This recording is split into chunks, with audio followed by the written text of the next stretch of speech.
PixelPlay Podcast, episode 218. Adam, aka CS Radical, Chris, aka Jen and Chris. And once again, we're not a full group because Lord knows we can't get three people to show up at the same time at any point. You know, it's not like vacations exist or something. It's the end of the year. We have to get our vacations in before we get back into Q1 at the PixelPlay Podcast because of the... Unless you're like me, in which case vacations only exist when it's not a Tuesday when we record. This is true. Because as the producer of the show, we only take weeks off when I can't do anything. And even then, sometimes I find a way. Sometimes you get the VTuber version of me, which is just an image plastered on top of it, and be like, that's close enough. Good enough. But yeah, we are here, Chris and I. We're going to be talking about, obviously the games we've been playing, and I got a couple of doozies this week.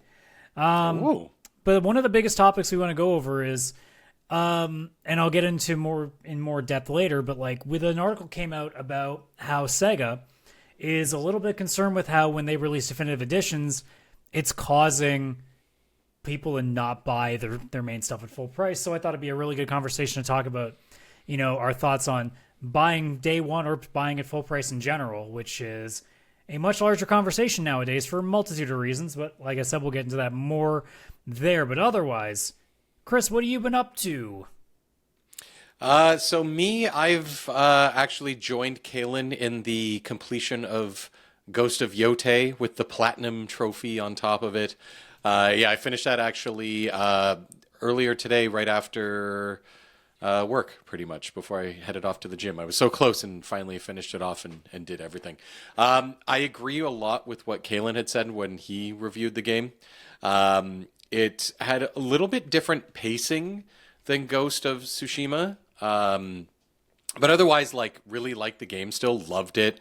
It was really nice to actually have, a Sony first-party title where it has, that level of quality and everything, even if it is kind of more of the same, Sony's very much in a rut, I would say, where it's stuck with the very similar stories of revenge and all that kind of stuff, where it's, one person going and, going on a revenge story path there.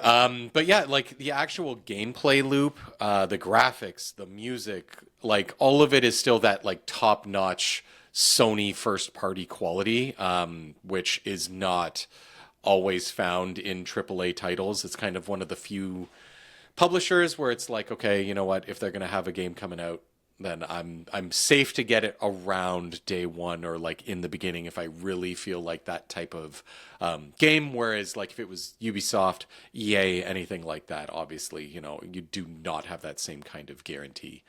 I really, really enjoyed it. Even going for the platinum was not that hard. It took me 50 hours in total, but I never felt like, I'm overwhelmed with the amount of stuff I need to do or anything like that. It was very much enjoyable. You learn certain things like a guitar song, where when you play it, it'll show you in the wind where there's say a fox den, and you got to collect all the fox dens. But if you're lost in finding a few on the map that you just happen to not find naturally, you play that and the wind goes in a certain direction, you look on the map and it has a line in the wind showing you at least the direction you need to go, and you can kind of fast travel closer, play the song again, and you are probably really close to it and can kind of do it that way. I really, really did enjoy the open worldness of it. It didn't feel overwhelming like some of the Assassin's Creeds and not Fallouts, Far Cries and stuff like that. This did still feel doable. I would not have been upset if the map was still smaller or had less on it. I do still feel like people who are overwhelmed with open world will still be overwhelmed with this game. There's still a lot of traveling to get to the next main story mission. Fast travel is fantastic in this game, but you still have to at least get to that location first on horseback before it unlocks the fast travel. So there is still a lot of, countryside horseback riding that you'll need to do.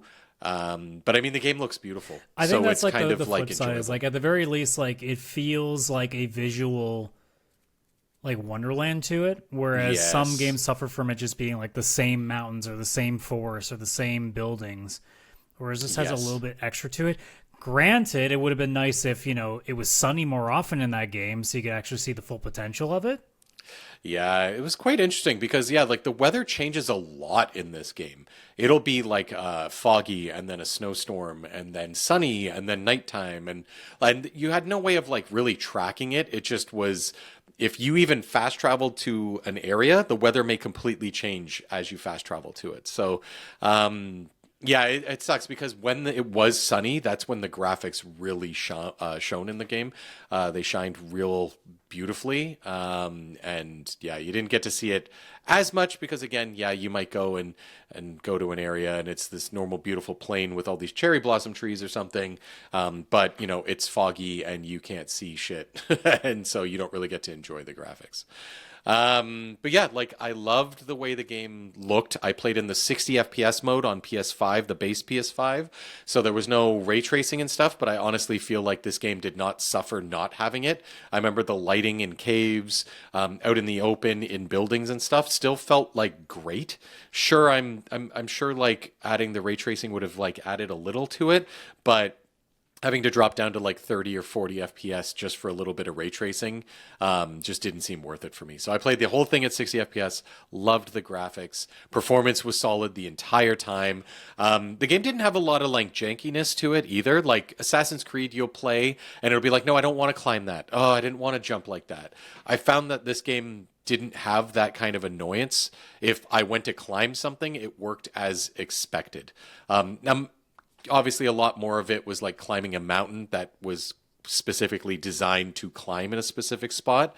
Whereas Assassin's Creed, you may randomly run up a fence and all of a sudden you're trying to climb a fence, which why are you climbing this? It's just happening for no reason.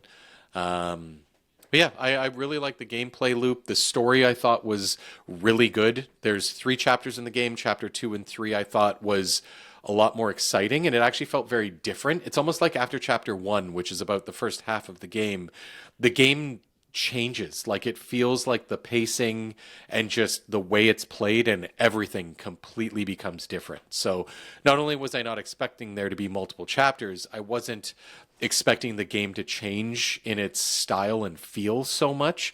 Not like gameplay or anything like that changed. It's just more like in the pacing and how everything kind of looked and was played out.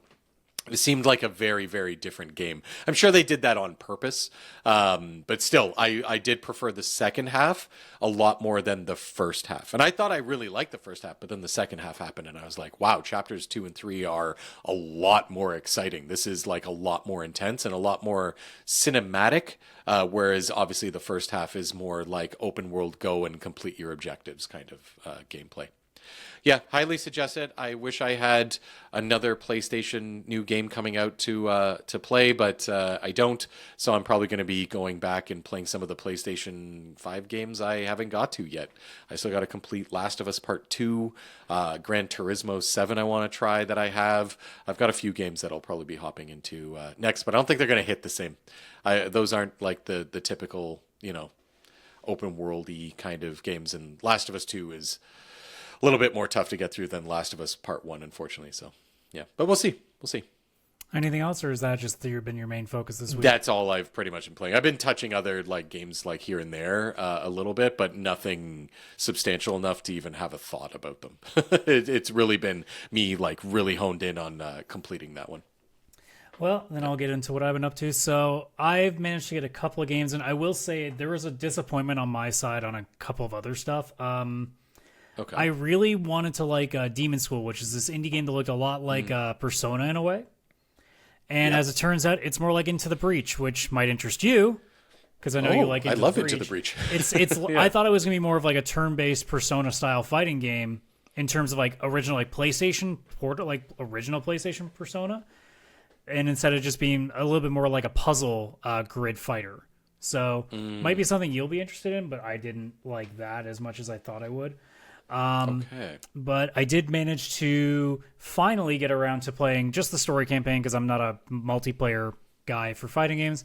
I did manage to get in the story of Mortal Kombat 1, which was long overdue for me. I've been wanting to get that in for a while. I mean, Yeah, look, I love the story modes. I'm not a fighting game guy in terms of, competitive, but like I'm here for Mortal Kombat because at least they do the story modes better than anybody right now. So They really do. They really do. I get very excited for their story campaigns ever since 9. and some people will say, but they're bad. I'm like, that's why they're good. It's because they're really bad. Yeah, like they're still so ridiculous. Like they're dumb as shit. Because Mortal Kombat 1 is their third reset now. They reset in 9, and we call it 9 because unfortunately we still count Mortal Kombat versus DC as part of the canon, unfortunately. Oh, right. But literally 3 games later, they did the reboot, which we call MK9, and then they had X and 11, and then they reset again. Yeah. Because they were like, what if we did time stuff in 11? And then they were like, oh shit, we kind of put ourselves in a corner now. All right, reset again. And now Liu Kang is Raiden, and now he started the universe from scratch again. And then this game was like, so what if we just completely redid like the beginnings of Mortal Kombat, flipped how the characters are, and then decided that we were just going to do like an insane number of callbacks, referencing, and like batshit crazy time cop level bullshit. Yeah. And that's Mortal Kombat 1 story. I mean, I think that this franchise still pulls a lot on nostalgia. So going back to the original games is kind of what people want. And they keep doing it also because like it pulls people in because it's like, yeah, I remember how good the old story was. Because they get too ridiculous. They go like Fast and Furious style, way too hard. Well, they do in now. one direction, like, way too back quick. before they did full story modes, it was more just like text you get after you completed like the arcade version, and then there was also stuff like if you didn't play the game, they would have like descriptions of characters, and you would get the story through that. Yeah. I actually watched after I finished 1. I actually watched this 3.5-hour video. I can't remember what the YouTube channel's name was, but I had it on in the background of them going through the entire story and all the major things that happened. There's a lot of shit. Yeah. But I mean, otherwise, like the game itself, like I played on easy because I'm not gonna get too crazy with fighting games. I even felt like on easy there were times where I'm like the game is going, no, we're gonna just have like the AI just do combo after combo after combo for like 75% of your health bar and then literally stand still for the rest of the battle. Like it's weird how that happens sometimes. But like I in the early stages you don't have all your powers. Like right now if you're watching the video version, this is the very beginning where you're playing as Kung Lao before all of his moves. Like he doesn't have his hat throws. You'll end up playing with like Raiden without powers. So like you're getting bare bones. So you don't have all these special abilities, but your opponents do. So at some point you'll fight Sub-Zero and he has ice powers. You ain't got shit. They'll also have that if you hit the both the triggers, I think it is, or the LB RBs where they have like the ultimate move. They have that. You don't. It's bullshit. Gosh. Yeah, that is bullshit. So in the early game it sucks. But then it's fine once you get through that. I actually like the story mode a lot until literally the very end because it is dumb as shit. The amount of callbacks and referencing that it does is insane. If you thought that 9 with going through the storylines of 3 games had a lot of old school referencing and even 11 with some of the time travel stuff, 1 just goes like, here, if you know the lore of Mortal Kombat, here is a canvas of shit for you. Like even at one point Shang Tsung and Quan Chi are working together for a moment and people are calling it a deadly alliance without knowing, and you're like, they did the thing. And they did the thing. But like little things here and there, like it's all like really well thought out. Like somebody actually sat there, like it was almost like they put a fan in charge of like, okay, here's the full story. How can you make certain things apply to like old things? And they were like, oh yeah, you can put that there, you can do that there, and it was really well put together. There was a lot of really cool stuff in that. And even the last little bit of it, the end of the game goes fucking insane. And I'm like, this is the coolest thing ever. I can't wait for the final. Oh, it's over. Oh shit. That's actually all right.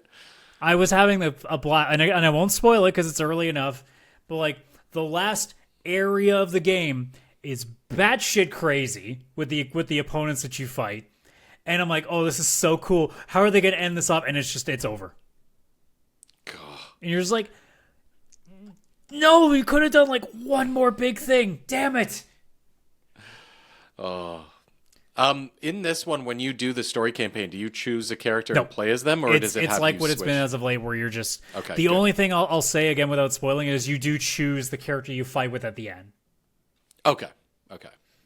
But like I'm not otherwise, gonna lie, it's like what they've been for the last little while, where you're just playing as a certain character and doing a few fights with them, and then you move on to the next one.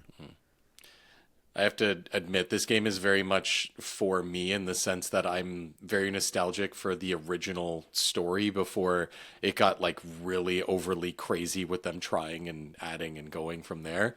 But I also really like the look of this one. I love that it looks, in a way, simple. Like, it's not, it could just be this fight and how it opens, but like the clothing looks like rather everybody's simple. designed really, really well. In fact, if it wasn't for the fact that they picked Megan Fox to voice Natara in this game,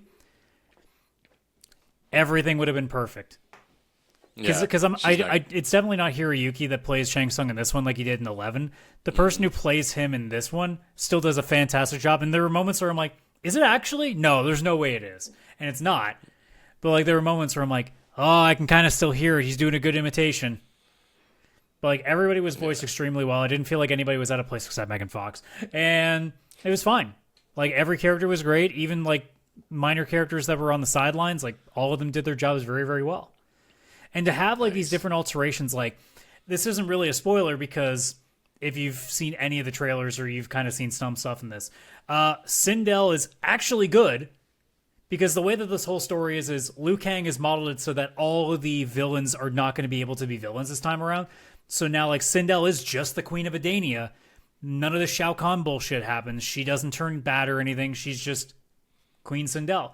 And they've also switched it up so that Melina is now actually in canon sister of Katana and one of the princesses. And now she's not like a clone mixed with Tarkatan blood. Tarkat is actually a disease. It's like what's the best way? What's the disease I'm thinking of and I'm blanking? Leprosy. It's like that, but it slowly turns you into a Tarkatan, and until it's like debilitating and you die. So like Baraka is actually like this wealthy merchant that got the disease and is now where he is now. So like they've found different ways to explain stuff. So it gives a different perspective. So like in a weird way, Melina's actually good in this game. Just like Sindel is also good. And like Goro's now the general and not, the ultimate, baddie at the end. So like there's all these different alterations to it that I thought were really, really cool. And like if from a lore guy like I am, like to see these little bits here and there, and you see how, Quan Chi, you actually see him with a normal skin pigmentation to start. So you're like, oh, that's like, it took me a second to register. I'm like, wait a second, he's not like gray. What the fuck? And then my brain just clicked and I'm like, oh, they're going to figure out some sort of story way of causing this now. It's not like he's just some, regular. Now they're just saying like he's an outworlder and something's going to happen. So like, it's the idea of like, oh wow, like there's all these cool different things they're bringing in here. And now it makes me go, okay, assuming they want to keep going with this, I'd love to see what they do with other characters now. Because, like, this game's missing a bunch of people. Like, Sonya does not exist. Like, Sonya and Jax are not in this at all, minus, like, being the cameo characters. Like, the people that you call in, like, Marvel vs. Capcom style, where they pop in for a frame and do something. So, like, there's a few characters that just aren't here yet. So, like... That's cool. There's a lot of room for them to go with. Even crazy little things like... And I didn't catch it right away until later. Scorpion is no longer Hanzo Hasashi. Scorpion is now Quan Li, which is the second Sub-Zero in the original timeline. Oh. So they've done weird things. So, like, now Hanzo doesn't exist yet. But what does that mean, right? So, like, there's all these little things where I'm like, okay, where is this person going to end up? And, like, how is this person going to factor in? And, like, for example, how does Shinnok come into play now because he's not a thing yet? How does, like, if they get far enough, how does Onaga the Dragon King go? Because they mention his army in this game. So where does that come in? So, like, there's all these little things, and I'm like, it's kind of like Final Fantasy VII Remake in a way where I'm like, I'm curious on what you can do now with what's still here. Yeah. Yeah, 100%. Yeah, I can't lie. I am still just like looking at the video, blown away with the aesthetic, like with the way that they've designed the levels and the characters. Yeah, it's fantastic. It looks so much more grounded. Like it looks like if Mortal Kombat was actually more realistically like in our world. I do actually think this is the best version. Now, I'm probably way off because I'm sure there's like competitive people that'll be like, well, actually, it used to be good back in whatever one. In my hands, this felt like one of the best ones. Oh, nice. If not the best one. Like, I felt the most comfortable with it. Even with some of the combos and stuff. Like, it didn't take me long to figure stuff out. Yeah. I'm not going to lie. This is making me want to get back, because I haven't beat 11 yet. I own 11. I have it on Steam. It was like $3 or something ridiculous. I definitely want to play through that one in the story mode and then get to this one, because I love the story. I will say I didn't get the ridiculous. Chaos Reigns DLC, which has like the second bit that they have there. I just read up on it because honestly, like, I saw what they were going to do at the end of it, and I'm like, I don't care about this necessarily. It doesn't seem like this is going to be very important to storylines, and it wasn't. So, I mean, if you can get a good deal that gets everything, then do that, because I know you're a big Definitive Edition guy when it comes to fighting games, because you want everybody, because I only got the base version, so, like, I don't have Conan or the T-1000 or some of these other characters, so, like... T-1000. I just want the T-1000, I'm not going to lie. Yeah, because even with 11, I don't think I have the expansion, which I know expands the story there too. I did get that because I think I did have a deal on that one when I came across it. Either that or maybe Steam it was Winter on, Sales coming. Maybe it was free at one point. I don't remember. Yeah. But I did play the full one of that because that's where they bring Shang Tsung into the equation. Yeah, like that's the thing. Like I would need that, I feel. Yeah. But yeah, like I'm going to play some Mortal Kombat 11 I think this month. I think that might be one of my PC games I play through.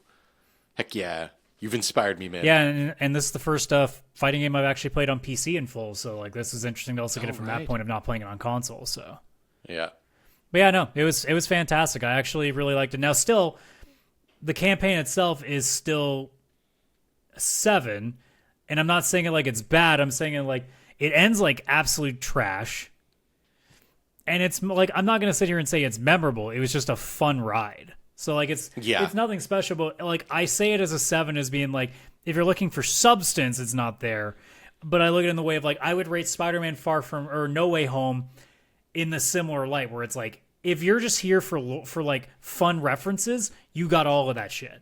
In terms of a story, it's fine. Yeah. It's like a Mortal Kombat movie from the 90s. The twist they pull is very out of left field, and I was not expecting that.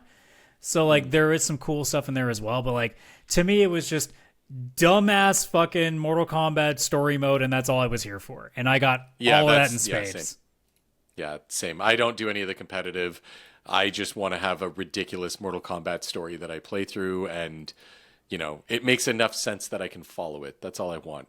Yeah. I just want, So, yeah, that was one of them. The other thing that I ended up playing, another one of those things where it just kind of came out of left field of being like, yeah, sure, I'll try this. Like, I'll see what this is all about. You know, played a demo of it, and I liked it a lot, so I took more of a run at it, and I ended up really enjoying this. And you'll love this because it's a sim game. See, it always gets your attention when there's simulator games coming in. Oh, yeah. This game is called News Tower. Oh, News Tower. Yes. Which is, for those, an indie game that's basically about... oh, hello. YouTube frames cutting like a motherfucker. Let me see if I can fix that before I go back to video on that. That was kind of weird looking. But it's basically an indie game that's about you running a 1930s like newspaper. So you're running, you know, your own version of, you know, like some mafia era, you know, New York Times sort of deal thing, because it does take place in New York City. And I did not think I was going to like it as much as I did, and holy hell was this game fun. Yeah. So I believe it.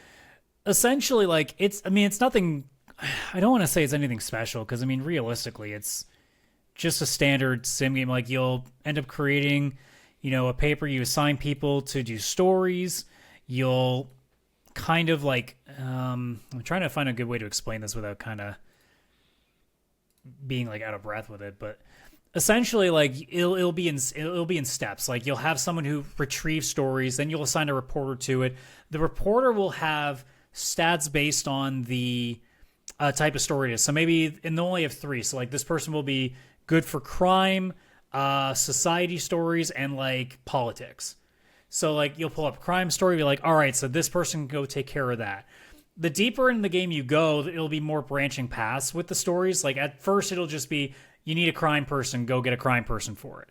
But then there'll be times where, okay, so this story will have 2 branching paths. If you go to this one, you need someone with crime, but also be aware that, this one won't give you nearly as much money and not as much interest. If you take the other one, but you need somebody who's good with politics, and that person, will net you a bonus to it.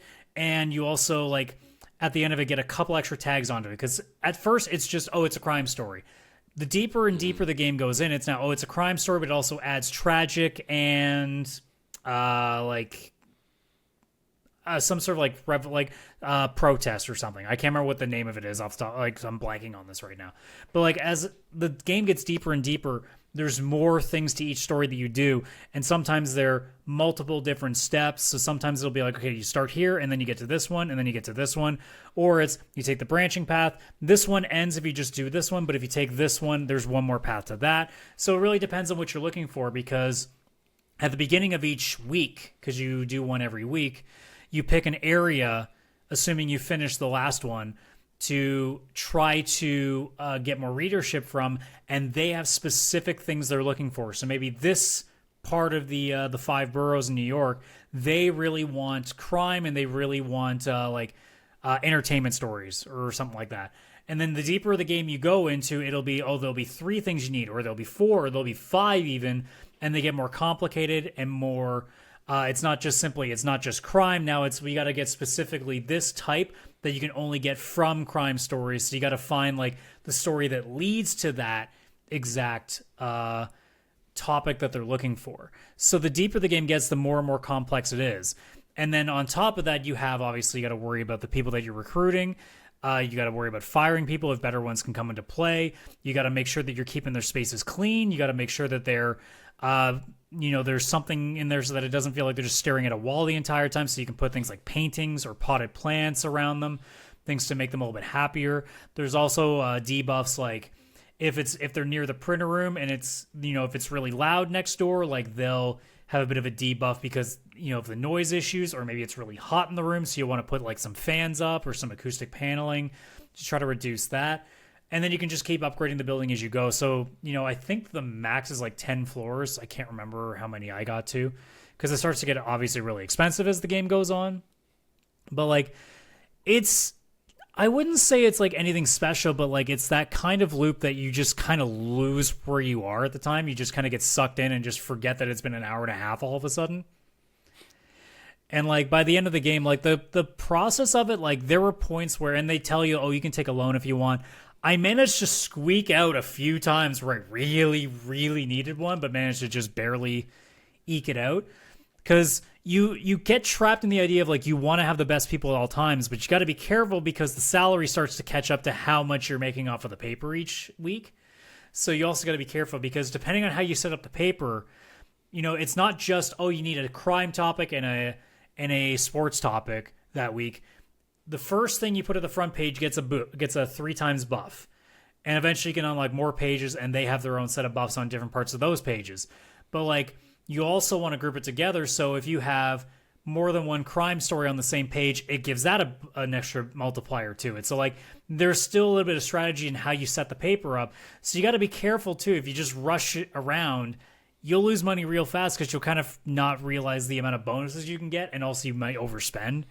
Especially when it comes to also, my biggest problem was I would try too hard to make the rooms as good as possible. And in doing so, costs a lot of money of all the accessories you put into it. You start off with a good amount of money that you don't think about it. And then you start realizing as you're making like at most $100 that week on the paper. And a fan, for example, costs $100. So like do you really need that fan when that was your entire profit from your last paper? And when you don't think about it that hard, you start getting caught realizing, oh shit, I don't have like any money soon. I need to start like not spending again. Yeah, time to sell that fan. But yeah, no, I got a good amount into it. I didn't finish it, or I don't know what the finished state was. I just got to a point where I'm like, yeah, no, I played like about 10 hours of it and I'm pretty satisfied with it. And I was just like, yep, I got what I needed out of this. It's starting to not hit anymore. So I'd rather end while I'm at like a good point with it instead of going like, well, yeah, it really drags by the time you get to an end state.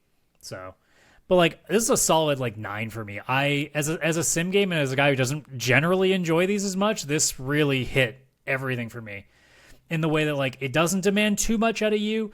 And it's just enough that your brain is constantly active, so it diverts your attention away from everything else. I completely forgot what time it was at many points playing this game. That is amazing. Yeah, I'm not going to lie. This has been on my wish list for a little while. Because I think it just recently came out of early access, which is how I was kind of looking at it. Yeah, this is a Chris game through and through, 100%. The reason it caught my eye originally is because of there was SimCity, like they had a Sim Tower game on PC way back in the day that I loved, and it looked like this just without all of the actual like, you know, little bits of stuff you're going to do in each floor. It was more just you built the tower and put what type of sections were in it, kind of like SimCity does. And I think that's what kind of interested like me in this too, because I do remember Sim Tower, but this is a little more involved where you're actually like picking things. Yeah. And I love that. It's Sim Tower, but like times 10. And you're like doing the actual running of a business inside the tower. I love that. Like, this is a game the only thing holding me back from getting it, to be completely honest, is my backlog. Like, this is one I know that if I buy it, I'm not playing many other games that month. And getting the backlog down. The only thing I would say is because I don't know, because obviously I don't have a Steam Deck. Steam Deck could probably make this work pretty well, but this is definitely more of a mouse and keyboard game for sure. Yes, this is one I would probably play at my desk. Yeah, whenever I play these sim games, I mouse and keyboard it for the quick and easiness. It would run on the Steam Deck, and it has the trackpads and the touch That's the screen. thing. I'm like, I don't know, because I haven't used the deck, so I'm not sure like how good the trackpad is for these kinds of games. They're good, but they'll never be mouse and keyboard good, you know? Yeah. I mean, you could technically hook up a mouse and keyboard to the Steam Deck and prop it up, but I mean, at that point, go to your desk. Like, just use a normal computer. But yeah, like, this is a game I'm going to get 100% in the near future. Well, there you go. Yeah. Looks so good. Yeah. As soon as you said I had that wish list, I'm like, yeah, I'm not surprised by you. Yeah, no, that is a Chris game through and through. And I'm glad. I am so happy that you like it. This is like Kingdom Hearts getting through to Kaylan on a much smaller scale. It's been a weird year. Like, one of the things that I've noticed from this year in general is that like most of the games that I've liked a lot this year are genres that I don't normally play. And I think it might be a bit of burnout from certain things that have made it a little bit easier for this to be palatable. Like, again, like Blueprints at this point is probably going to be my number one. So yeah, that's a goddamn puzzle game. It's because, yeah, it's all about, I mean, I'm feeling it too with the burnout. Like, I'm still playing games like Ghost of Yotei, like I mentioned, and stuff like that, which are, you know, like the very much similar to what I've already played types before. But even I'm branching out on so many different types of games that I'm playing that I'm discovering new stuff almost every month, to be completely honest. Bring up my list and just kind of see like what my top games are at this point. So like my list of 10s at this point, without saying what they are, I mean, if you've been listening to the podcast, you'll know, but I'm trying to hide as much as I can because we got the awards that we're going to be doing at the beginning of January. Yeah. I have 6 games that I put as a 10 this year. One is a JRPG, which is not a surprise. Not a surprise. One is a puzzle game. One is a visual novel. One is a visual novel with superhero vibes. I mean, Dispatch, I literally just reviewed a couple weeks ago, so it's not that much of a surprise. Yeah, it's not surprising. And then another one is a roguelite about being on a road trip. Yeah, and you having a roguelite at all on there is insane. That's even more insane. And like in terms of 9s, like a lot of them are still not in that, like I think of like games like The Altars and South of Midnight, like games that at first I would have taken a glance at and be like, eh. Yeah. And then play them like, God damn. Yeah, it's the Indian AA scene. They're they're trying new things and actually the exciting. Well, it's also the idea too that like I'm starting to I know, like I'm 37, right? Like I know my gut when it comes to games at this point. I'm usually pretty dead on when I look at something and go, that's going to be good. Like I'm still so proud of myself for taking one look at Helldivers 2 last year and going, yeah, no, this is going to be good. I can just tell. Like I know I'm going to love this. And look at what it ended up becoming. Like that thing could have been Game of the Year if Sony didn't screw with it. Yeah. Yeah, they definitely did screw with it because that would have been easily. And like even in a way, I'm not wrong about Expedition 33 because I thought I'm like, this could be good. I don't think it'll be like my favorite game, but this could be good. Like this could surprise. Now, for everybody else, it did a lot more than be very good in my brain. But you know, I've generally got my brain down pat with what I like. Like even with Blueprints, like I took one look at that and went, I know what this is, and I know I hate most games like this. Something looks different with this. And I was dead on. Yeah. Yeah, like for Blueprints, I was actually surprised. For me, it was more of a, oh, that looks like it'll be fun for a little bit. I don't know if I'll stick with it. I think it'll have an addictive gameplay loop for a little bit, but I don't know if I'll stick with it. And then all of a sudden I was like, never mind. This is way better than I The closest was I've gotten giving to it credit. like not trust or to actually like being against my gut was Balatro, because I legitimately kept looking at Balatro and going, I don't get like it's just poker. I don't care. And then enough people wouldn't shut up about it. I went, all right, let's see. Oh, son of a bitch. This is really good. I saw the 1 minute of the video on its Steam store page, and I was like, I knew everything I needed to know. I knew that was going to be my life, and it was. It does help that so many of these games are not $90 Canadian. Yeah, so it's easier to take that risk. Which, hey, there's my best way of segueing into our main topic, which is buying games at full price, and that's a perfect starter. Now, I will say, like I said, this became part of my topic for the day because of Sega saying that their definitive editions, like say Persona 5 Royal or Yakuza having a definitive edition, them being like, yeah, we've noticed some sales kind of declining, and we think the definitive edition stuff we've been doing is partially responsible for it. There's a lot of reasons for it. We'll start with what I just mentioned, which is price. And because there's a lot of reasons, like everybody has their own reasons for why they buy stuff, and we're going to have different reasons for what you, the viewer or listener, is going to be thinking on this. But I think we're all probably in the same boat when we go with price now, because very few of us have fucking money. Yeah. And time. Honestly, when you take, if I'm going to have only so much time to play a game, do I want to drop $90 on something that I'll get to play, or do I want to drop $30 on something I get to play? I still only have the same amount of time and can only play one thing. I'm probably going to go with the much cheaper option if available. Like a lot of what I do now is checking demos for stuff before I try anything, because spending any money right now is a challenge. Oh yeah. You know, like do I make enough that I could buy like a full price game every month? Oh yeah, I could. But given how things are today, is $90 a great investment? No. Not really. No. I mean, shit, I'm even at a point now where, expensive. Whenever we got friends saying, hey, you want to go to the bar? My brain goes, well, that's immediately $25, $30. Because, even just buying a basic meal is going to be, $18 plus tip. Yeah. And that's not counting you buying pop because I'm not a beer drinker. So, if I either have to go with water to take some of the cost down, or I have to, do okay, can I work with just an appetizer? But nowadays appetizers are $13, $14, so you're not really saving much. So you just kind of you basically go, I'm like, okay, well, doing anything's minimum $20. Yeah. So you try to find ways around it, and a large part of what I do now is I wait for a lot of games to go cheap, and I play a lot more indie because it's not nearly as pricey. Yeah, this is one reason I loved Game Pass back when it was more affordable. Plus, you could get it. Not necessarily always for free, but at least a bunch of free months using the Microsoft Rewards or points even and stuff just like you're that. paying for it. Still, $20 isn't killing you. Yeah, because it was Canadian, obviously, is what we were going by, but it was 20 or 17. At worst, 25, which is still for getting several games in a month if you're keeping up with it and actually trying stuff. Because I would try almost anything that was on there. Oh, 100%. When I did have my subscription running. So there was a lot of stuff that got interested, games like Eastward, for example, which was my game of the year 2021, I think. 2022? It was one of those two. 2022. I don't think we did the podcast in 2021. Yeah. No. But yeah, no, Eastward is a great example. Yeah, even like Chained Echoes was on there, and Sea of Stars. You get the Octopath Traveler games, which are notoriously expensive for what they are.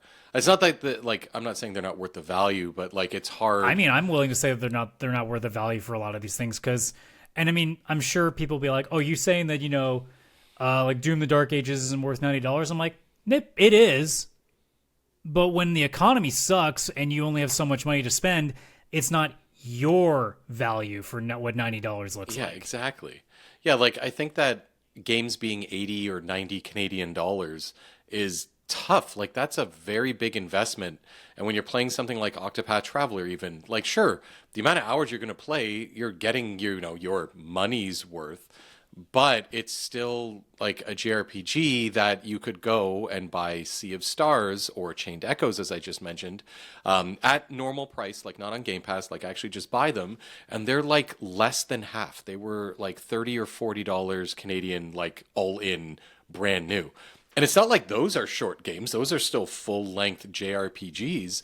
So why pay 80 when you can get an equally good game in a very similar art style for like half the price? And it's only half the price because it's indie and, they're charging it at a more reasonable rate versus big developers and publishers, right? Yeah, I mean, speaking of Octopath, because I just realized, because there was one other game that I tried out this week that I wasn't too big a fan of, and I wasn't a big fan of, but you would, since you're big into Octopath and stuff like that. There's a game that just got released on Steam called Quartet. Oh, okay. I actually don't know that one. That one is $25 Canadian. And very much has the choose a character and play through their story, like old school, like turn-based RPG vibes. So that might be something you'd be curious about as well. But again, to look similar into that story. right after It's this. easier to take a crack at something like that because it's 25. Yes, it's a huge difference. Like I look at something like Dave the Diver, and I see its price, and it's like, is it going to last me the same length as Final Fantasy VII Rebirth at launch? No, of course not. Like, it's Dave the Diver. Or, I mean, I may get lost in it like I did, but for the most part, it's not. But it's also, like, not too expensive. It's, like, 20-something dollars. So you're going to buy it, and you're going to play it, and at no point do you feel like I need to get my money's worth. Like, this cost me $80, $90. This has to be amazing. It's like, oh, it's $20. If it's good, good. And if it isn't, that's okay. It was only 20-something bucks. As long as I had a decent time, it's worth it. You don't need to get that $80, $90 like smile on your face of super enjoyment out of it. Yeah, like the way that I run my spending now, like it's generally a case of if a lot of people have never heard of the site, I'm sure most of you do if you're a PC gamer especially. I have an alert list of about 25 games on gg.deals. And they track whether it's key shops or on storefronts. And I think they do console as well. I just never used it for console. I have a bunch of games, whether it's ranging from indie to AAA, that I'm just waiting. And almost all of them I've set for less than $20 because I'm like, I know I want to try you at some point, but I'm in no rush. So I put the alerts there to be like, all right, if it's in some crazy level of price, I have like that's the automatic trigger button, right? Yeah. Whereas like there are some games, like for example, I have Evil East Chronicles for the Tactics remake set to 20. If it ends up being 30, I'll probably think about it. But like if I ever see that alert come up where it's like $19.99 Canadian, I'd be like, done. Like done. That's the foolproof, right? Yeah. And like other games that exist on this, like and there are different things like Street Fighter 6 I'm curious about, but like I don't play fighting games much, so I'm waiting for it to drop like to $15-10. Because that's about what it took for Mortal Kombat 1. I wanted the base version under 15. I think I got it for like 12. I was like, perfect. Yeah, that's what I was going to say. For like a 6-7 hour story, that's perfect for me. Like that's worth the value for me. Yeah, because even if you're like, oh, that was a 7 out of 10, like as you were saying, perfect. It was like $12. Yeah. You get to enjoy it. It doesn't feel like you broke the bank and like have this like anxiety of like, this was $90. This better be amazing. Because there's so many other things. Like I've still got Mafia: The Old Country sitting there. Like I'm probably going to get it when it's under 30, but like I have it. Everything I have is minimum or maximum 20 and under, because that's always like the crazy deal pops up price. If I'm not paying attention, boom, it's done. But like Sonic Racing, similar deal. I'm waiting on that. I mentioned this game way back, but Dice Gambit. I tried playing it and it broke my computer when the demo was up. So I was like, okay, before I buy this, I'll wait until it's like been updated a bunch, and when it's at a decent price where I'm like, even if it happens to keep crashing my computer, at least I'm not breaking bank if I happen to play it past that 2-hour thing for Steam refunds, right? But like even games like Split Fiction or Rematch or and then other games like Double Dragon Revive and Digimon Story Time Stranger, all games that I'm like, I don't know if I need to play you, and I don't know if I want to spend money on you yet. Yes. So it's at that point of like, we'll see what happens. I've even got like other games that I'm like, for us, like I have Monster Hunter World that I keep an eye on every once in a while. Be like, at some point I want to play this game with you because I know you've been really interested in it, and I have had enough people tell me to just avoid Wilds. Yes, I've heard the same about Wilds, unfortunately. Yeah. Like, I find with me personally, like, a lot of it's going to be, like, at this point, unless it's something that I am convinced I'm going to love, I cannot justify anything above 60 right now. I'm in a very... Well, I'm not in the same boat. I'm very similar, because I don't want to say I'm in the same, because as I just talked about buying Ghost of Yotei, that was like a day one purchase for me. Final Fantasy Tactics, Ivalice Chronicles, that was a day one. So I do have certain games that I will do the day one for. It usually does come down to the fact that like I am always craving a PlayStation 5 release, like a Sony game. And because there's so few and far between, it's like once a year. Yeah. When Spider-Man 2 comes out, Ghost of Yotei, Astrobot, like, I'm just craving a Sony game so much because of how long I've had to wait that I can't wait, and I go day one and I buy it. Yeah, I mean, at this point, like, assuming the dates hold, the only 2 games I can think of for next year that I'd be remotely interested in getting day one is the new Trails game, because that's my thing. Yeah. And GTA 6. GTA 6, that and Wolverine. For you, it's probably also 007 First Light.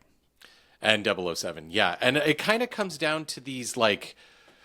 I hate to say it, like these certain franchises that do kind of grab me. It's like there's this, I don't remember what it was called, but it's like a Jurassic Park game that's coming out where it's like Jurassic Park Survive or something like that. It's a game where you're like one of the scientists on the island in the first movie and you're like trying to escape and all that. I'm very interested in that because it looks like a really good game about Jurassic Park. It interests me. I'm willing to look into it for day one. I don't know if I would jump on it. It would depend on reviews and stuff, but I'm interested. You take a 007 game. I'm a huge James Bond fan right about here. I have the James Bond card and Lego. That game kind of looks like, like a PlayStation developed game in the sense it looks kind of like Uncharted and stuff, right? So there's these few games that do interest me day one. I still look at the reviews. I make sure if they're like good enough. And if they are, then yeah, I might still jump on them because I love them that much. Most games that are coming out, if it wasn't for things like Game Pass and stuff, I wouldn't be playing these when they come out. I've been very lucky that a lot of these games have been on there. You take Doom: The Dark Ages, which I haven't even played yet, to be honest, but like that type of game, it's going to come out. I would jump on it day one. Clair Obscur, before it released, and I actually didn't realize it was that good of a game or it was going to actually be what it was, I wouldn't have jumped on that day one. Maybe after all the hype of it being like a true JRPG, turn-based, blah, blah, blah, maybe I would have jumped on it because Final Fantasy has always been one I would maybe get day one. Even that now, it's like, I'm going to have to look at the reviews. Like the third Final Fantasy VII Remake game, maybe, because again, I've enjoyed those and I'd have to see the reviews just to make sure it's good. But Final Fantasy 17, I genuinely don't know if I would jump on that day one. Just like Octopath Traveler Zero's coming out, I'm not going to jump on that day one. If there was a new Triangle Strategy or any of these other Square-made games, probably wouldn't jump on it day one. I'd wait until it's like half price or included in a bundle or something, right? Like, jumping on everything day one or getting these full price games for these AAA expensive ones, it's not something I do it sometimes, but I would say honestly, like 70% of them I don't. And it's because it's just so expensive. And again, you only have so much time. I've already got a backlog. Obviously, I'm that guy too. But even if I didn't have the backlog, you still have to pick and choose what you're going to play. And if there's a bunch of games coming out, you're not going to buy all of them at once. You'd end up buying one, you'd play through it, and then maybe you'd buy another one. But if there's 5 games releasing in a month, you're going to pick the one that you want to play the most, and maybe it interests you where it's this $80, $90 game. But the thing is, if there's a bunch of other games coming out that month that look like, if Sea of Stars was coming out the same month as, I don't know, Final Fantasy 16, I'm not going to lie, Sea of Stars interests me more. The sure, it's got the art style and all that, but it feels like more unique in the game it is, and the price point is so much easier to digest that it's like, I'm going to play that, I'm going to love that, and by the time I'm done it, I'll get around to Final Fantasy 16 when it's at a bit more of a discount. Like, there's so many ways to do it now, especially if you play on PC, where you've got the different CD keys, stores or whatever that are legit, like Green Man Gaming and stuff like that. You've got the Steam store, which has crazy sales all the time. You've got Humble Bundle, which throws games at you. Like, it's insane how quickly, like, even games I was going to pick up at a great discount just gets added there in like a humble choice, like Plucky Squire or something. Actually, and I'm picking these. Not the RPG ones, but like the newest beat 'em up Yakuza game, The Man Who Erased His Name, that's part of this month. Yeah. And it's crazy because, like, you can buy the 1 month and get it, or you can go and find people who are now trading it because they have that subscription. They don't want to use it. So you can just trade CD keys with them. I've done that too. So now I'm getting these games for like $7, $8. That's how I had played, what was the game? 100 Heroes. Aiden Chronicles. I played that on Game Pass. I love that game. I think it's one of the best JRPGs I've ever played. But again, it's like an $80 whatever game. I don't know if I would have jumped on that. I played it on Game Pass, and I ended up getting it because it was included in Humble Bundle Choice, and I traded it with somebody for $8. Like a CD key, a Steam key I already had that was worth about $8, and did a trade 1 for 1. So now I'm getting that game for $8 instead of paying $80. And sure, I'd already played on Game Pass, but I think this was like 9 months after it was released.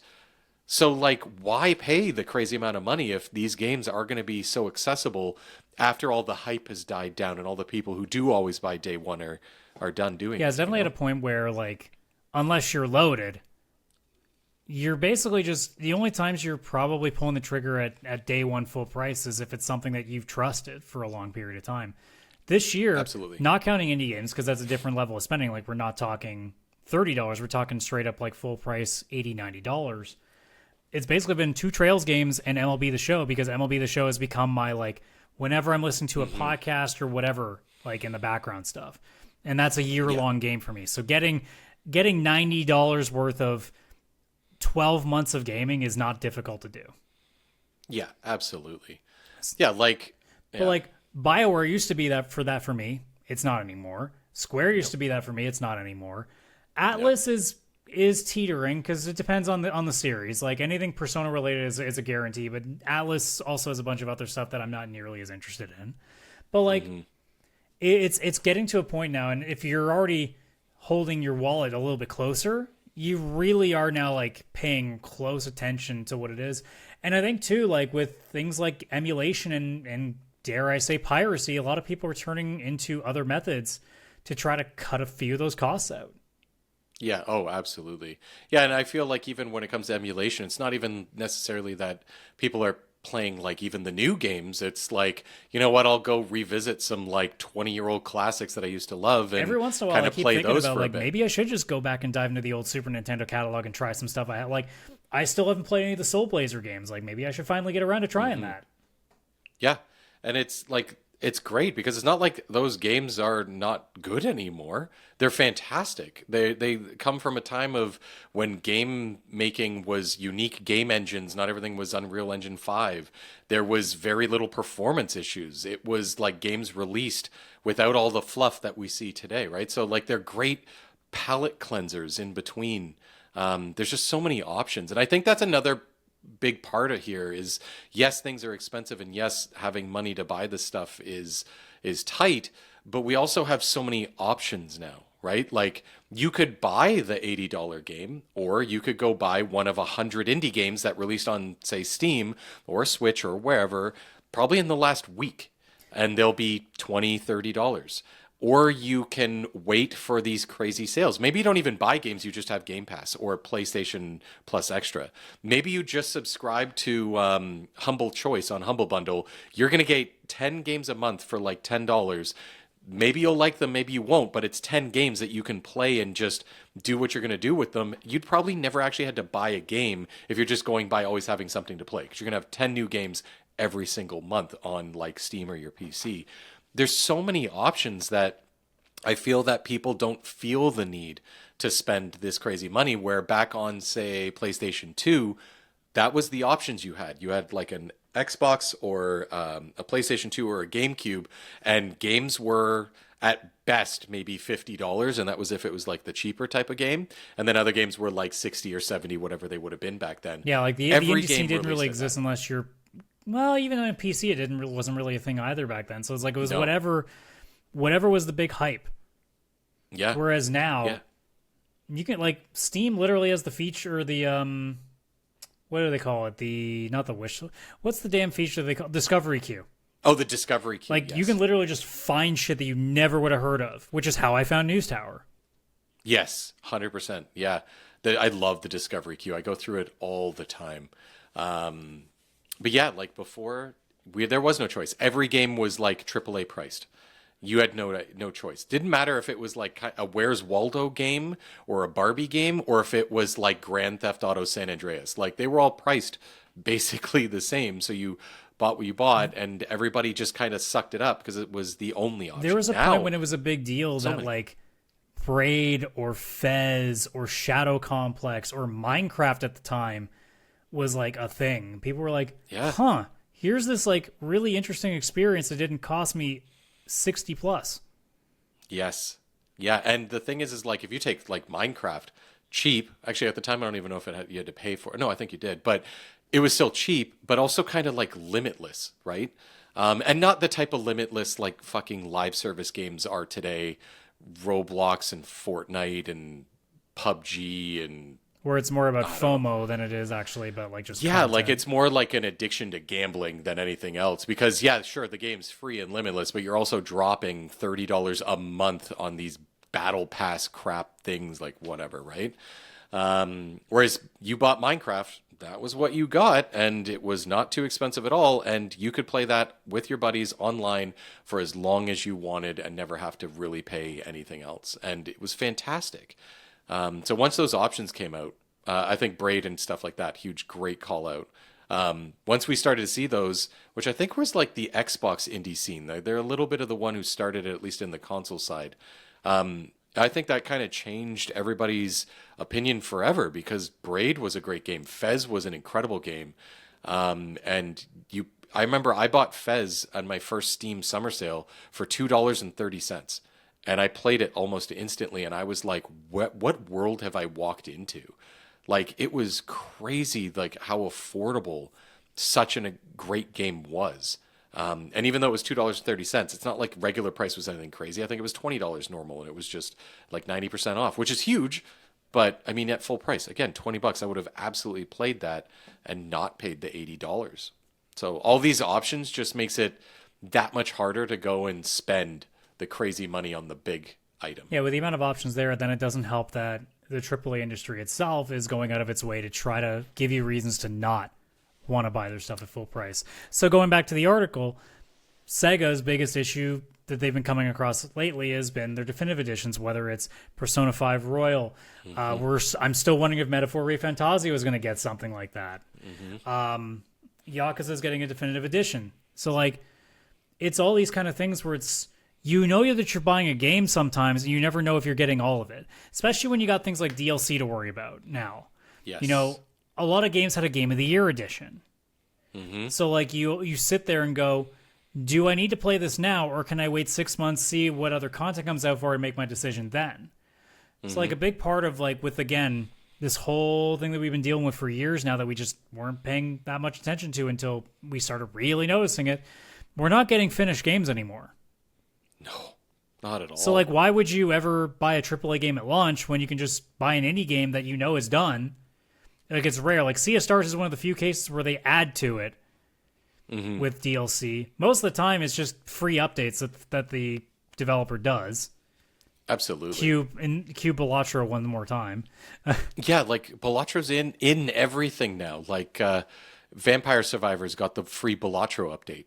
Like, okay, cool. Like, it's just free updates. It's insane. Like, even with the way that, like, Dispatch ran things, of being like, we finished the whole thing instead of what Telltale used to do, which was finish an episode with the intention of building the rest of it and then realizing, oh shit, we're not going to make this timeline. Like, it's the things of, like, the more and more that I've played indie this year, the more and more that I've realized they actually are trying to make things that they think gamers will like, and also not feel cheated out of. I mean, look at Hades Absolutely. 2. Let me go check what Hades 2 costs. It's 30 something Canadian, I think. Is that even a sale price? It is not. It is $38.99 Canadian. Yeah. Less than half Yeah. of what a AAA game is. And you can play that for tens and tens and tens of hours. Probably even hundreds. I'm pretty sure I put like 30, 40 minimum into it. Yeah. Yeah, it's like that. You take a Hollow Knight Silk Song, obviously. Like, Silk Song's like 26 Canadian or something to buy. Sea of Stars, like, yes, like you mentioned, Sea of Stars did get DLC, but it's also like a whole other story and game. It's almost like a mini sequel that I think they only did because they became so popular. They were like, people want more Sea of Stars and we can't make a whole new game yet. Let's do an expansion for this one. No one feels cheated out of that DLC. And also keep in mind, like, a game like Expedition launched at $58.49 Canadian. Yeah. Well worth it. I would pay full price for that one. Now that I know what it is, I would pay full price for that one. But again, this is also not AAA full price. Yes. Which is the big difference, right? Yeah, that means it's probably in the US like $49.99. Like, even today, the lowest price that it's been on like actual storefronts for PC is $42.81. Yeah, there you go. So, like, it's not gotten a massive sale price, and even then, it's still like, well, it's still that's worth it. Yeah, worth it. If I hadn't already played through it on Game Pass, worth it. Honestly, I will pick it up one day and play through it again. But again, I've already beaten it, so it doesn't make sense to buy it for $42 and if I'm not going to play through it for another year. But I think, like, you playing Mortal Kombat, that's a perfect example for me. I would never buy a Mortal Kombat game at launch. I understand there are some people, to them, that's like the only game they play all year. Yeah, if you're actually playing online and, like, you're a tournament guy, like, that's a different story. But, like, we don't play fighting games multiplayer unless it's, like, co-op with friends. Like, if we're playing against each other, story. Sure. Yeah, and Mortal Kombat has expansions now that include this, like, further story added, which is kind of annoying. And it's like the game will be $80 and then the expansion will be $30 or $20. And then all of a sudden the entire definitive Game of the Year edition is $19.99 like a year later. Yeah, if I really wanted to, I could have waited another probably 6 months, could have got the entire thing for under 20. Yeah. But when you see, like, $11-12 for just the base story, I'm like, yeah, no, screw it. If I really need to play something later, I can play it later. Yeah, like, that's the only way I do Mortal Kombat now. I wait until there is some sort of definitive edition that it just includes everything, and it goes on sale like 10 months after release, a year after release. It goes from $80 to $100 down to like sub 20. And to me, that's totally worth it. Now I've got the package. I've got everything I need in it. I can play through the whole story. It'll probably only take me just over 10 hours, and I'll be done. And that's perfect. That is a perfect example of these definitive editions kind of ruining it. Because if you look at Baldur's Gate 3, that game is $80 and the most it's ever gone on sale is like 20% off. It is still quite an expensive game, but people still buy it because it is worth it. It is so many crazy amount of hours in that game that you can play. And it's not like there's going to be a definitive edition the next year that's $10 and you just got screwed out of, $70 or something, right?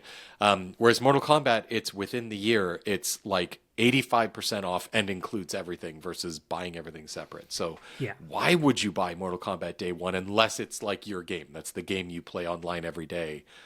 I don't get it. More Street Fighter would be the same if they did that. All this kind of stuff. Like, I can't see a reason. Yeah, it really comes down to two things, I think. Like, there's a whole whack of reasons, but like the two biggest ones to me is, as we already suggested, cost. And the second one is distrust. Yes. We're finally at a point, and I don't think I've ever seen it this bad, and I don't think it's going to get better anytime soon. People are really starting to get pissed off with AAA developers for the first time in a long time. Because I think, and again, the economy really helps with, bringing those emotions into people, but like, it's become so obvious that the most high up there companies do not care. Like, they don't care about the art, they don't care about the product, it's just what generates us money. And it's been like that for most studios to begin with, but like, even in the 360 or even in the PS4 or Xbox One era, there was still like games here and there that you could tell that there was passion. Mm-hmm. They're really, like, this year especially, there is not passion in the AAA industry, and if you think that there is somewhere, I'd love to know where. I don't see it. And when it doesn't help, when most of the major companies like EA and Ubisoft are going the Saudi Arabia route, which really makes me figure that passion's not the fucking not the preference here. Sony apparently doesn't think that games are worth making unless they're $400 million live service junk.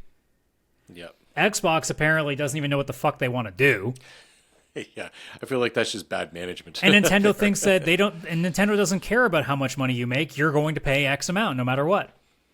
Yeah, like Mario Kart, I guess 9 or whatever, being Canadian, it's like $110 or something.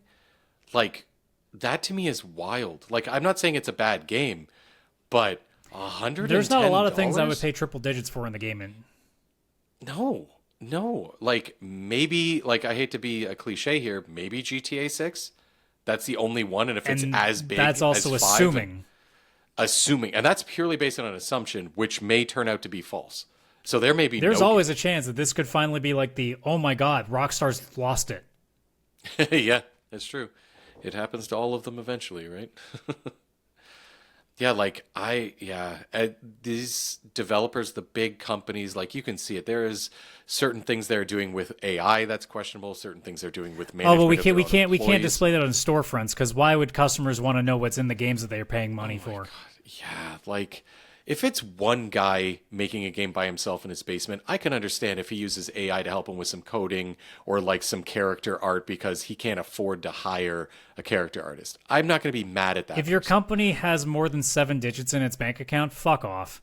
Yeah, like, why? Like, I think it was, I could be wrong here, but I think it may have been Halo Infinite or something. Like, Microsoft had some in some of its games, and it's like, you're cutting Call of corners. Duty does a lot. Call of Duty, yeah, maybe that's the one I'm thinking of. But like, why? You can't hire an artist? Like, you're the ones with the money, the most money. You're charging us more for everything, while also simultaneously pissing us all off by firing 9,000 employees for the third time while raising prices. What are you going to do, Chris? You're going to not buy our game that you really, really want? I mean, maybe. Well, that's what they view every person in the gaming audience to be like. Now, there's enough people that are still fucking stupid enough to fall for it. There is. But there always will be, I think. But it's definitely changing. And I think seeing that Expedition 33 is pretty much going to run away with a fuckload of awards this year, that's going to start showing the shift. Yeah. I'm still mad Bellator didn't win last year, but you know what? If a game that everybody universally looks as to being a slap in the face of the AAA industry right now winning this year, I'll take it. Oh, 100%. I think that's one reason that last year Astrobot did win. It was like one of the few games that felt like a passion project. You know what I mean? Like, it ran well, it looked well, but it was also like a bit of a passion to like 3D platformers and stuff. I think it just hit well, people and also right because in the they just couldn't give it to Elden Ring again. Yeah. Oh no. They're like, we got to put people off the scent. Yeah. Yeah. There you take it that, like, I think the issue here is like these companies do not look nice in the spotlight. There's a couple, Valve, for example, but I mean, Valve's not really putting out games. They're just putting out alternatives for products. Yeah. Yeah. We'll come back in 2 weeks and let you know. Or at least because we'll be streaming the Game Awards, you can watch us live there and we'll be able to see. Yeah, watch me not be surprised when Half-Life 3 is still not a thing, or Portal 3, or any of them. And then watch him actually be surprised when it actually gets announced. God, if it gets announced, I'm falling out of my chair. I'm going to freak the fuck out so hard. I love Valve so much. But, like, Valve's an exception. Most of the companies that are, like, the big AAA, they're just doing all this shady crap. And Valve that would we be the don't easiest love. ones to do this because they have a fucking storefront. Yeah. They would be the easiest ones to get away with this right now. Yeah, absolutely. Yeah, they're not. So I don't know what it is, but like, well, I mean, I know what it is on the flip side. It's just fucking greed. It's late stage capitalistic greed. That's all it is. It's 100% greed. It's so these companies, not fantastic. They kind of suck. It's CEOs that are like, I'm only gonna try to make money so that when I finally leave this job, my severance package is fucking $40 million. And they'll go to another company and ruin it too. Yeah. So we hear about the companies in the news. That makes us not want to buy the big expensive games from them. The games come out, prices have gone up, and times are even harder than they've ever been. Then you've got the fact that we've got the most amount of options that there's ever been. If you include AA and indie, which obviously we can, and they are the ones that are actually decent companies showing actual passion and proper price and all this stuff, right? So it just makes it so much harder to buy these games. You get the definitive editions. And the only last thing I can think of is that when you take the younger gaming audience, where I think that a lot of game sales used to go, they're not buying games anymore because the way they play games has changed. Like a lot of teens, they're playing a lot of live service, so they're only buying. They're playing they're buying content in a game or maybe two. Yeah, because they're addicted to like one game. I remember that me and my wife had some friends over and they all had kids. This was a couple months ago and it was like a dinner party. I did the thing I knew what to do when I was a kid. If I went to like a family friend's house, all the kids were kind of put in the basement in an area where they could hang out and all the adults would be upstairs. So that's what I did. I have a cool ass basement. I'm not going to lie, filled with really cool video games, a PlayStation, a Switch, Xbox, that kind of stuff. So I brought all the kids down, set up the new Mario Kart, which in my mind would have blown me away as a kid because I don't know what, $110 Mario Kart is. I set them all up. I went upstairs. I came down like 40 minutes later. They're all sitting in a circle playing Roblox on their iPads, all of them together. And I'm like, oh, don't you want to try something different? And they all just went, no, why would I try something different? This is my game. What? Like, you're just playing Roblox. And I saw what they're doing. It's nonsense. It's not even like a game with a story.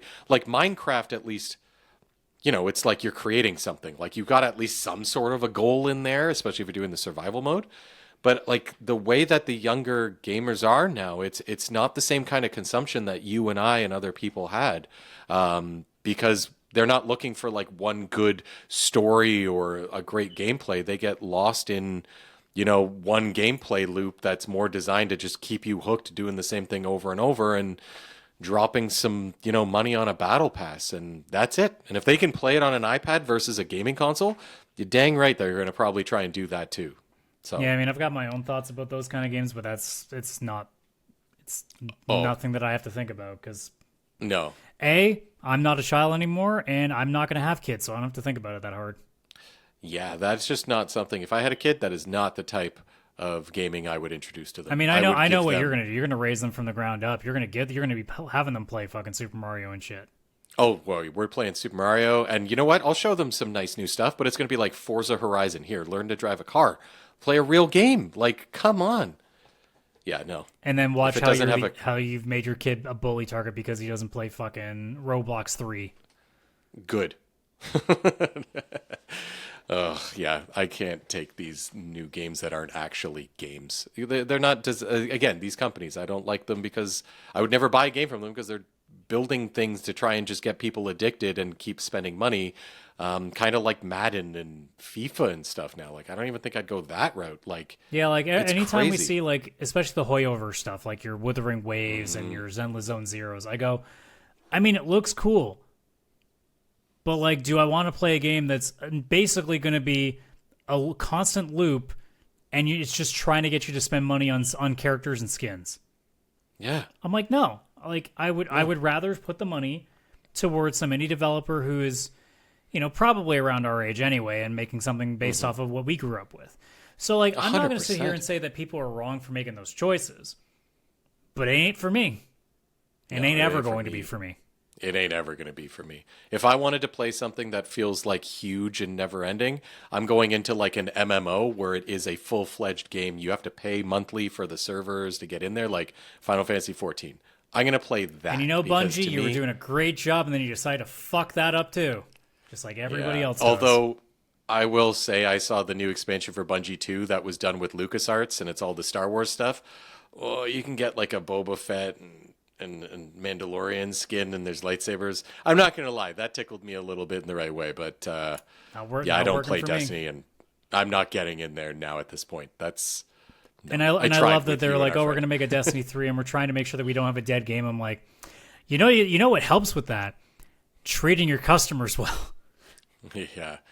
Again, just make a good product at a decent price and be a good company, and people will flock to you. It's a reason people go to things like Steam and stuff. It's because like there's nothing to be mad at. Like, it's a good company providing. But Chris, something you don't worth understand. Did you see how much money Fortnite made off of doing no work? Oh God! They all think they can do that, and I don't know how many times we can say this, but for any developer that God forbid stumbles across this, I don't know how you made it this far into the video. We've trashed you for like 45 minutes straight.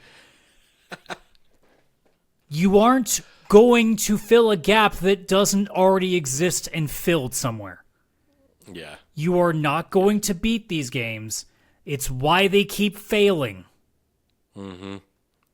And even if you do, you will be good for about 3 months, and they're going to go right back.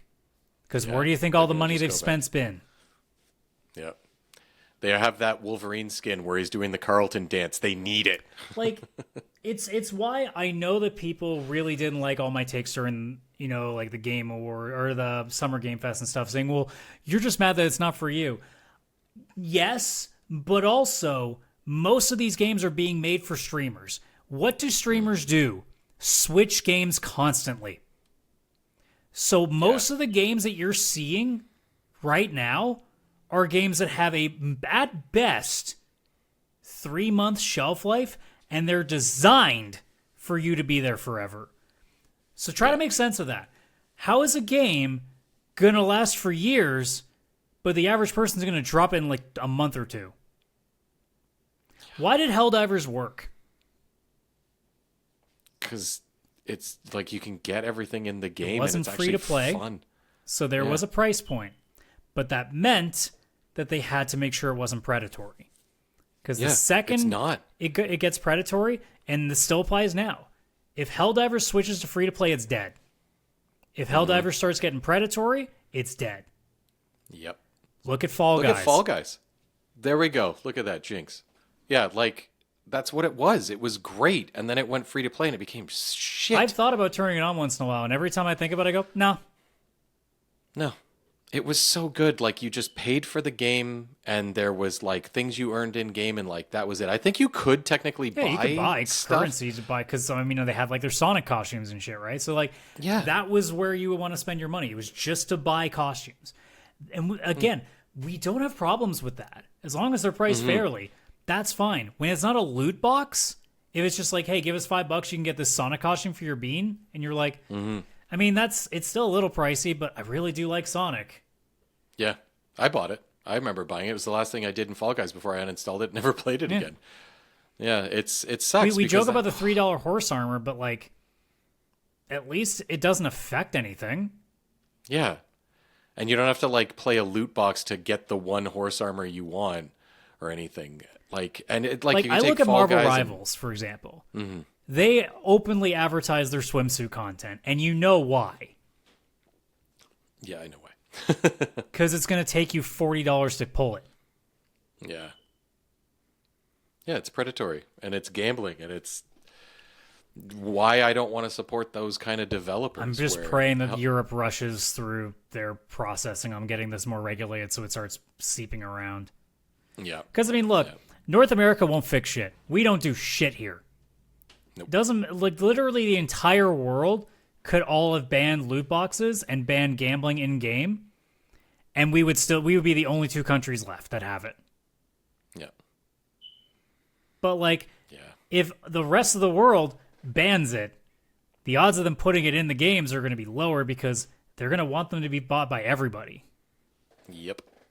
So, I don't know, but like at the end of the day, full price is just not an option anymore. Like when I was younger, it was a thing I could do, not just because I had the more disposable income because I wasn't paying things like rent and shit, but like even back then, you got the value for it and you generally got a finished game. Yes. And nowadays, most of the things that get released, it's a game that's maybe at best 50% finished. That's not even counting day one patch. It's not counting DLC. And then on top of that, it's a game that's being made by a team of what used to be passionate game developers that have been crippled with massive amounts of anxiety because they never know if their job's going to be fucking ending the next day, and being run by CEOs that have never played a game in their life and think it's... I don't know if anybody's... how many Canadians we might have listening to this, but it's like the fucking douchebag at Campbell's, which is our big soup chain, that got caught on tape saying, oh yeah, no, I wouldn't eat this shit. It's for poor people. Yeah. I guarantee you the guys like Andrew Wilson at EA and Yves Guillemot are like, I don't fucking deal with this shit. It's for the fucking poors. It's for the unwashed to deal with. They just give me money so I can sit on my yacht and fucking do some very illegal shit, probably. Yeah. No, it's brutal. Yeah, the big, it's just, I don't know. It's what keeps pushing us towards the AA and the indie. Like, smaller, passionate people that don't have to answer to a CEO, or at least, like, if it's a CEO, it's a CEO of a company of 7 people. And they're not answering to investors. Yeah. Right? They don't have to do that. It's just make a good product and people will buy It will never happen in my lifetime, but if there's ever a day where I never have to hear the word shareholder ever again, I will be so happy. Yeah, I hate that so much. But what do I know as a socialist? When we just have the ownership of everything as the working class, you know? Yeah. I mean, it is a well-known reason why Valve is a good company. It's still private. Yeah. That's it. 300 employees, one good CEO who actually cares, is a gamer, and that's Well, maybe if Saudi Arabia just, doubles the amount next time, maybe it'll be fine. Yeah, maybe. Who knows? I don't know. I got nothing else. You got anything? No. That's it. I think we've about trashed the industry again, as we usually do on the show. So. Oh, no, 100%. This is another trashing episode, which is what we do. Well, I mean, it can't always be about Square, so. Yeah. That's for the side quest, which, hey, there's a good segue. So Friday, side quest is Final Fantasy 13. Us giving us our best picks of that. One more to go. We'll got 15 after that, and then we'll be done, and we'll have to figure out what the hell else we'll be doing. But yeah, That's going to do it for this week, guys. So thank you for sticking with us here. Hopefully you are now just as angry and wanting to go play some indie games as I am right now, although I'll probably just be going to bed as soon as we're done recording this because it's almost 10:30. Yes. But yeah, that's going to do it for us. So you know the drill. If you're on YouTube, like and subscribe. If you're listening on any audio platforms, so you can rate us, please do so there. Otherwise, share with all your friends. And don't forget our link tree, linktr.ee/PixelPlay Podcast, where the link to our Discord, socials, all that fine jazz is. And leave a comment if you can as well. Is there anything that we missed? Is there anything that you want to add to the conversation? Please do so there. So, without any further ado, thank you so much for checking us out, and take care. Bye-bye for now.